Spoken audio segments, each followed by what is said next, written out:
네, 반갑습니다. 오늘은 하박국 두 번째 이야기를 시작하도록 하겠습니다. 그는 술을 즐기며 거짓되고 교만하여 가만히 있지 아니하고 수월처럼 자기의 욕심을 넓히며 또 그는 사망 같아서 족한 줄을 모르고 자기에게로 여러 나라를 모으며 여러 백성을 모으나니 그 무리가 다 속담으로 그를 평론하며 조롱하는 시로 그를 풍자하지 않겠느냐. 곧 이르기를 화 있을진저 자기 소유 아닌 것을 모으는 자여 언제까지 이르겠느냐.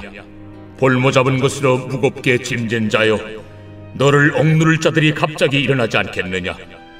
너를 괴롭힐 자들이 깨어나지 않겠느냐. 네가 그들에게 노략을 당하지 않겠느냐. 네가 여러 나라를 노략하였으므로 그 모든 민족의 남은 자가 너를 노략하리니 이는 네가 사람의 피를 흘렸으며 또 땅과 성읍과 그 안의 모든 주민에게 강포를 행하였음이니라. 그러니까 바벨론도 반드시 망한다. 바벨론의 악행하는 것을 하나님이 못 보고 있는 것이 아니고 다 보고 있다, 그 말인 거죠. 바벨론이 악행하는 것을 하박국이 잘 보겠나요? 하나님이 잘 보겠나요? 하나님이시겠죠. 하나님 얘기는 내가 보는데 내가 못 보겠느냐, 그런 거죠. 그리고 하박국이 의인 살려 의인 죽는다 하는데 의인은 하박국 네가 염려 안 해도 사는 길이 있다고 해요. 의인은 그 믿음으로 말미암아 사는 길을 만들어 놨어요. 그리고 이때 사실은 의인이 없어요. 예루살렘에 의인이 있으면 바벨론 군대가 오지 못해요. 옛날에 아브라함이 소돔과 고모라를 두고 중보할 때 소돔과 고모라에 의인 10명이 있으면 그 성을 멸하지 않는다 그랬죠.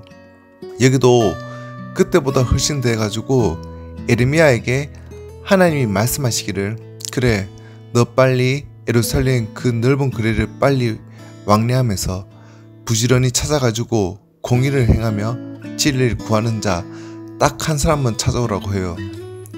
그런 한 사람만 있다면 이 예루살렘 성을 사시겠다고 해요. 그러면 예루살렘에 의인이 없다는 말이겠죠. 죄가 많아서 망한다는 말도 일부 맞는 말이지만 죄 많다고 망한다면 세상 벌써 망했겠죠. 이 세상에 죄가 많지만 그래도 안 망하는 거예요. 왜 망하지 않느냐? 그래도 의인이 10명은 넘는다는 거예요. 그래서 우리가 죄가 많아도 이 지구가, 이 대한민국이 아직도 서 있는 것은 죄가 없어서가 아니고 그 중에 의인이 좀 있다는 거예요.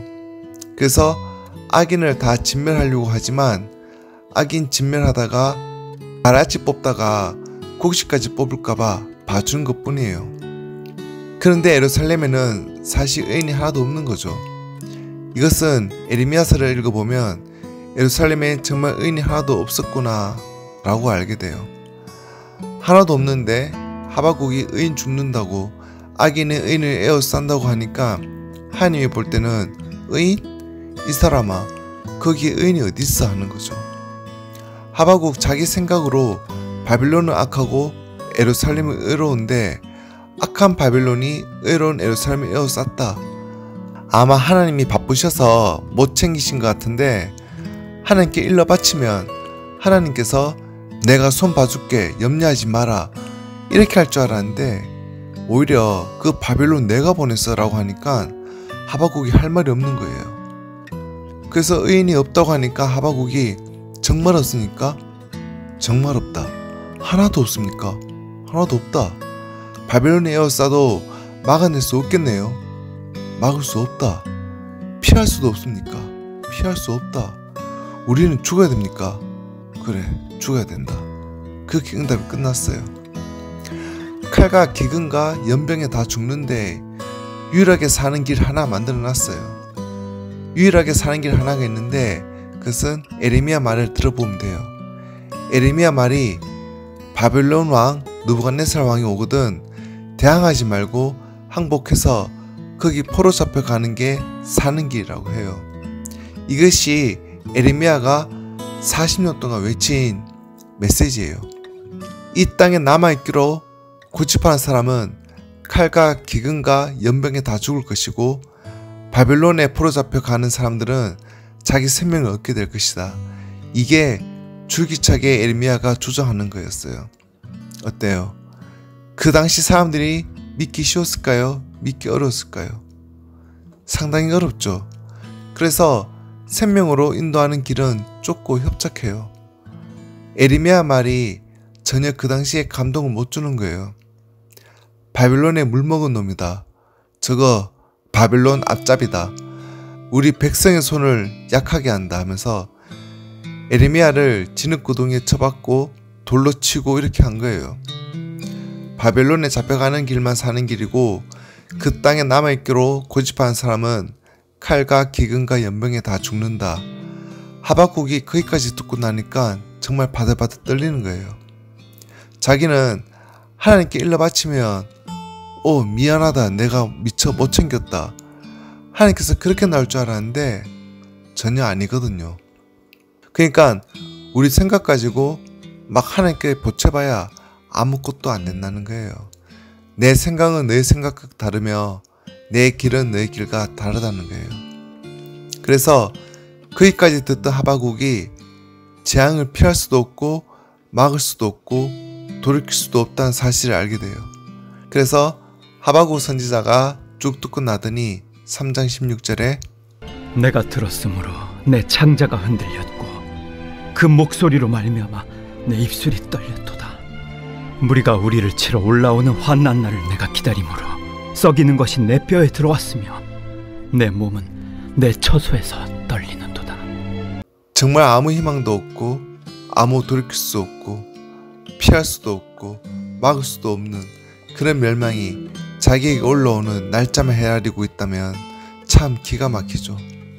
그러니까 뼈가 썩는 것 같아요. 그래서 이러다가는 하박국이 이렇게 하나님께 대들고 씨름하고 불평하고 하다가는 까닥하다가 심지어 자기까지도 버림받은 사람이 되지 않겠는가 하면서 굉장한 두려움이 휩싸이면서 자기가 비록 올 때 비록 무화과나무가 무성하지 못하며 포도나무에 열매가 없으며 감람나무에 소출이 없으며 밭에 먹을 것이 없으며 우리의 양이 없으며 외양간에 소가 없을지라도 나는 여호와로 말미암아 즐거워하며 나의 구원의 하나님으로 말미암아 기뻐하리로다 하고 자기 신앙을 자기 혼자라도 자기 신앙을 추스리는 그런 장면이 된다는 건데, 하박국은 그렇게 신나게 부른 노래가 아니에요. 바들바들 떨면서 자기 영혼이라도 혹시 하나님께 버림받지 않겠는가 하는 그런 숨막히는 두려움으로 그렇게 부른 노래예요. 그런데 우리들은 이 찬양을 춤추고 신나게 불렀죠. 알고 보면 그런 분위기가 아닌데 말이죠. 이런 책이 하박국서예요. 그러니까 현실을 볼 때 당혹스러웠다는 거예요. 하나님께 기도했는데 응답은 기대한 것과 다르게 왔고, 깨닫고 나니까 하나님 잘못이 아니고 바빌론 잘못이 아니고 오히려 예루살렘이 잘못되었고 자기 생각이 잘못되었다는 거예요. 그래서 불평이나 원망보다 자기 자신의 영혼이라도 추스려서 하나님께 버림받지 않겠다는 자세를 가다듬었던 그런 모습이 하박국입니다. 오늘은 여기까지 하겠고 다음 시간에 스바냐서를 하도록 하겠습니다. 감사합니다.